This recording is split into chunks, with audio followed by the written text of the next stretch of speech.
Há um tipo de dor que não aparece em exames. Ela não grita, ela não sangra, mas ela pesa. Pesa no peito, na nuca, no sono, nos silêncios que você guarda.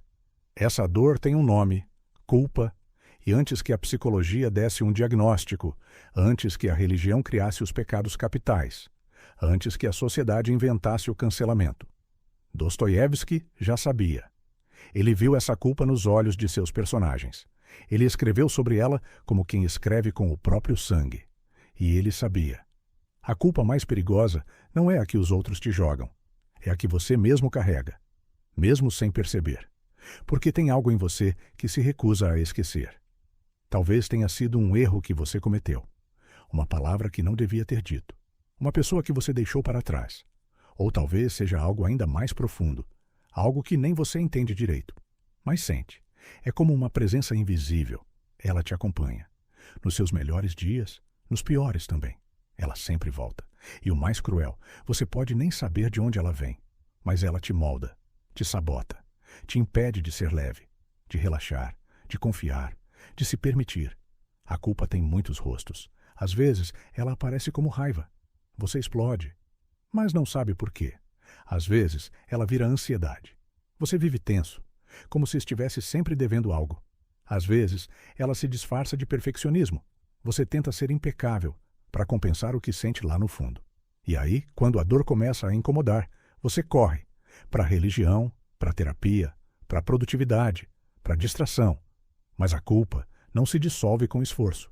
Ela só começa a mudar quando é olhada de frente. Foi isso que Dostoiévski entendeu, e não como um filósofo de poltrona, mas como um homem que passou anos preso, condenado à morte, arrancado do mundo. Um homem que conheceu o inferno e escreveu de dentro dele. A culpa em silêncio, o caso de Raskolnikov. Imagine cometer um crime e sair ileso. Ninguém viu, ninguém suspeita. Você apagou os rastros. A lei está do seu lado, mas algo dentro de você quebra. Foi isso que Dostoiévski nos mostrou em Crime e Castigo. Rodion Raskolnikov não era um assassino comum. Ele era um estudante brilhante, reflexivo, idealista. Ele acreditava que o mundo precisava de rupturas, de homens que ultrapassassem os limites morais em nome de algo maior. Como Napoleão, como César. Ele achava que poderia ser um desses homens, acima do bem e do mal, capaz de matar, por uma causa nobre. E então ele mata. Uma mulher velha, usurária, amarga, que explorava os pobres com juros e chantagem. Ele a mata, e mata também a irmã dela por acidente. E aí, a culpa começa. Mas não é uma culpa gritada. Não é arrependimento romântico. É algo mais cruel, um colapso silencioso da alma. Ele não sente culpa como se esperava. Mas algo dentro dele começa a se corroer. Ele adoece, fica febril, se isola, delira. Não consegue mais pensar com clareza. Não confia mais em ninguém. Sente que o mundo inteiro está olhando para ele, mesmo que ninguém saiba o que ele fez. Ele começa a tropeçar nas próprias ideias, a oscilar entre arrogância e desespero, entre orgulho e autodestruição. A culpa, para Dostoiévski, não era um castigo externo, era um veneno interno. Era a consciência sendo devorada pelo próprio ego. E isso é mais comum do que parece. Porque quantas vezes você não tomou uma decisão que parecia certa na hora, mas depois te deixou noites em claro? Quantas vezes você disse, eu fiz o que tinha que fazer? Mas algo em você ainda dói? A culpa tem essa voz confusa. Ela não diz, você é ruim. Ela diz, talvez você tenha feito algo que não era você. Talvez você tenha cruzado uma linha que não sabe como voltar. E é isso que enlouquece Raskolnikov. Ele queria provar que era superior, que estava certo, que o crime era justificável, mas a culpa o fez tremer diante de cada olhar, cada palavra, cada sombra. E o que é mais cruel, ninguém o puniu. A polícia não sabia. A cidade não sabia. Só ele e sua alma. E ela não o perdoava. Dostoiévski mostra que a verdadeira punição não vem do tribunal. Vem da psique. Vem do inconsciente. Vem da sombra. Raskolnikov vai até o fundo do poço. E só quando se permite sofrer de verdade, quando deixa o orgulho cair, quando reconhece que errou, é que começa a se abrir a possibilidade de redenção. Não porque confessou, mas porque finalmente sentiu humanidade. E se você acha que só quem comete grandes crimes sente culpa, espere até ver como Dostoiévski retratou aqueles que sofrem apenas por pensar demais. Na próxima parte, entramos no mundo de Ivan Karamazov e na culpa de quem não faz, mas sente tudo. Você não matou ninguém, não traiu, não cometeu nenhuma grande falha, mas mesmo assim, você sente culpa. Uma culpa difusa, sem nome, sem causa clara, mas constante. Essa é a culpa de Ivan Karamazov. Personagem de Os Irmãos Karamazov, Ivan é o intelectual da família, a mente afiada, o filósofo, o questionador. Ele é o oposto do fanático. Não acredita cegamente em nada. Ele quer lógica, quer justiça, quer coerência. E é exatamente por isso que sofre tanto. Ivan não é um criminoso. Ele não cometeu nenhuma atrocidade. Mas dentro dele há um conflito devastador. Se Deus não existe, tudo é permitido. Essa frase, dita com ironia, é o retrato de uma alma em colapso. Ivan não consegue aceitar o sofrimento do mundo, especialmente o sofrimento das crianças. Ele diz: não aceito a harmonia do universo se ela exige uma lágrima de uma criança inocente. Essa revolta é legítima, é sensível, é até bela. Mas Ivan vai além. Ele tenta resolver esse dilema com a razão. E a razão não dá conta do mistério da dor. Então o que acontece? Ele trava por dentro. Não consegue amar, não consegue crer, não consegue agir. Fica paralisado entre ideias grandiosas e o vazio da existência. E é aí que a culpa aparece. Não porque ele fez algo, mas porque sente que não fez nada, que não foi capaz de impedir o mal, que de alguma forma foi cúmplice pelo silêncio. Quando o irmão mais novo, Alyosha, se entrega à fé, Ivan o admira, mas não consegue segui-lo. Quando o pai, um homem vulgar e cruel, é assassinado, Ivan não o matou, mas se sente culpado por ter desejado sua morte em pensamento. Ivan representa a culpa mais moderna, aquela que vem do excesso de lucidez. Ele vê demais, pensa demais, analisa tudo, e por isso não vive. Sua mente é brilhante, mas sua alma está congelada. Dostoiévski o coloca frente a frente com o diabo, mas não um diabo com chifres, um diabo sarcástico, irônico, vestindo roupas comuns, um diabo que mora na cabeça de Ivan, que alimenta suas dúvidas, que distorce sua razão, que o convence de que a vida é um absurdo e que não vale a pena. E Ivan adoece, delira, perde o controle. Sua mente vira uma prisão. A culpa dele não é moral, é existencial. Ele sofre porque não consegue reconciliar o mundo com o que sente que deveria ser. Quantas vezes você também não sentiu isso? Você vê injustiça, vê sofrimento e sente que deveria fazer algo, mas não sabe o quê. E então, a culpa aparece. Você não é responsável, mas se sente como se fosse. Essa é a culpa de Ivan, a culpa de pensar demais, sentir demais e não agir. Mas nem toda a culpa vem da razão. Às vezes, ela vem da alma mais sensível, mais pura, mais entregue. Na próxima parte, Dostoiévski nos mostra o que acontece quando alguém é bom demais para o mundo e ainda assim carrega uma culpa silenciosa. Vamos falar sobre o príncipe Mitkin, de O Idiota, e a dor de quem sente a culpa dos outros. E se a sua culpa não vem do que você fez, mas do que os outros carregam? E se você sente como se estivesse sempre devendo alguma coisa, mesmo quando não fez nada de errado? Essa é a culpa de quem tem a alma aberta demais, de quem absorve tudo, de quem sente o mundo como se fosse um espelho. Essa é a culpa do príncipe Mitkin, protagonista de O Idiota. Mitkin é talvez o personagem mais luminoso que Dostoiévski já escreveu. Ele é bondoso, de um jeito quase infantil. É sensível, tem compaixão verdadeira. Não julga, não carrega máscaras. Ele é, como o título sugere, considerado um idiota. Mas não por burrice, por pureza. Mitkin sofre de epilepsia, uma condição que Dostoiévski também teve. E isso o torna ainda mais próximo do próprio autor. Mas mais do que isso, ele é um símbolo do bem, jogado num mundo que não sabe lidar com ele. Ele entra em ambientes onde todos estão brigando por poder, status, controle, e simplesmente oferece empatia.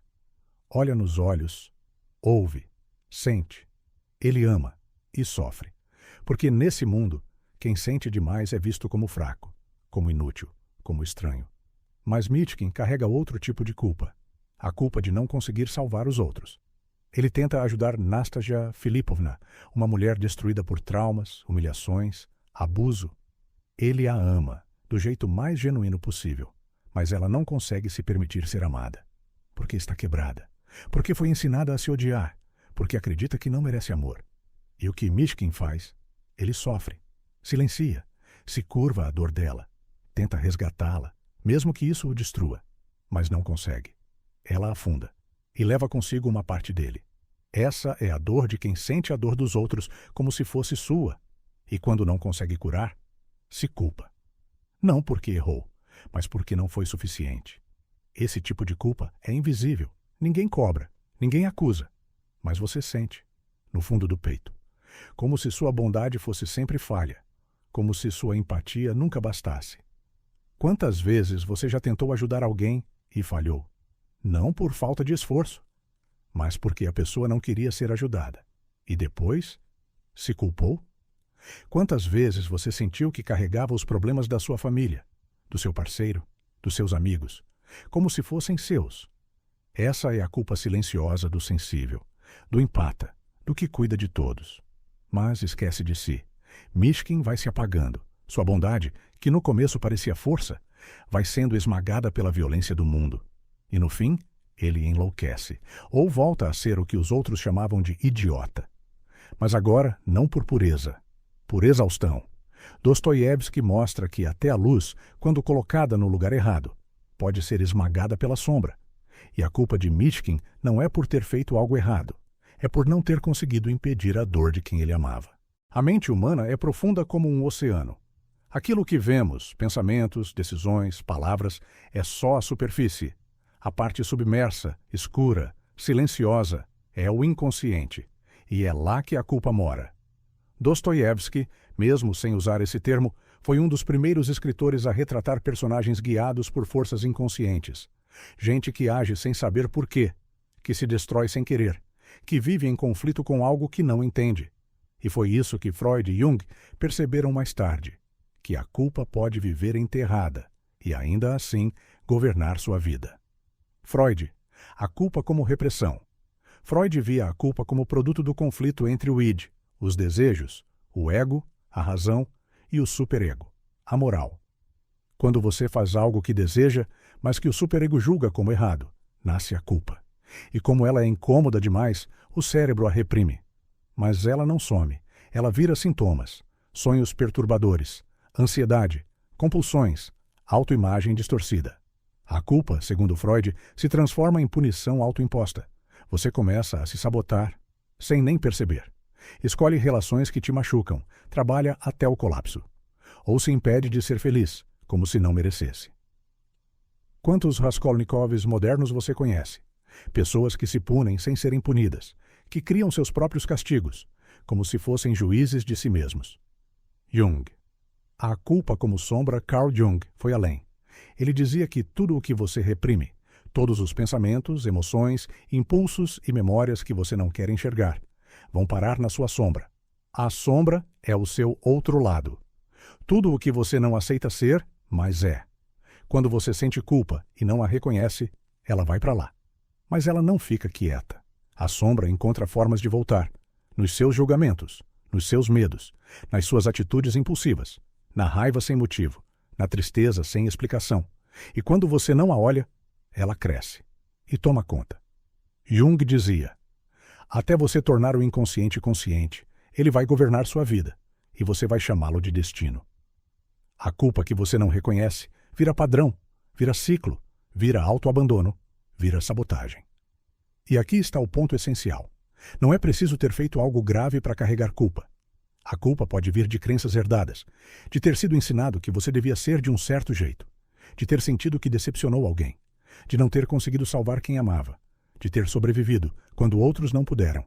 Essas culpas vão se alojando na alma e começam a definir quem você pensa que é. Você se sente errado, insuficiente, que precisa compensar tudo, que precisa merecer existir. E é assim que a culpa molda destinos, não concorrentes, mas com vozes internas sutis. E como isso se cura? Jung falava do processo de individuação, tornar-se quem se é, integrando a sombra, a dor e a luz. Isso exige olhar para dentro com coragem, ouvir o que o silêncio está dizendo, parar de fugir da dor e sentar com ela. É na hora da introspecção, da escrita, da terapia, da arte, da meditação, que a culpa começa a falar. E quando você escuta, ela começa a mudar. Você percebe que aquela culpa não é mais necessária, ou que não era sua, ou que foi exagerada por um superego construído em cima de medo, vergonha e trauma. E então, o que acontece quando você finalmente enfrenta essa culpa? O que acontece quando você deixa de se punir e começa a se perdoar?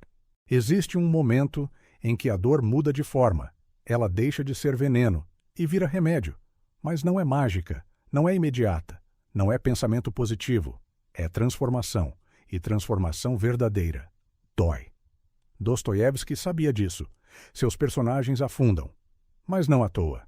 Eles mergulham no fundo da alma, onde vivem os fantasmas, as sombras, as culpas, os traumas, e só depois desse mergulho. Alguns deles emergem diferentes. Raskolnikov, por exemplo, depois de confessar seu crime, vai para a Sibéria, não como punição, mas como travessia. É lá que ele conhece a redenção através do sofrimento. Não é que a culpa sumiu, mas ela deixou de ser um castigo e virou uma ponte entre o ego que matou e a alma que quer viver. O que existe do outro lado da culpa? Silêncio, reconhecimento, paz. Mas não uma paz falsa, uma paz que vem da integração. Quando você para de fugir da sua história. Quando aceita que sim, errou, caiu, machucou. Ou que sofreu sem merecer, ou que absorveu a dor dos outros, e mesmo assim, escolhe seguir. É nesse momento que a culpa se transforma. Ela vira memória, vira lição, vira compaixão.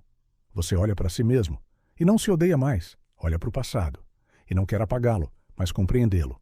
E aí, algo renasce. Não o você de antes, mas um novo você, mais honesto, mais inteiro, mais humano.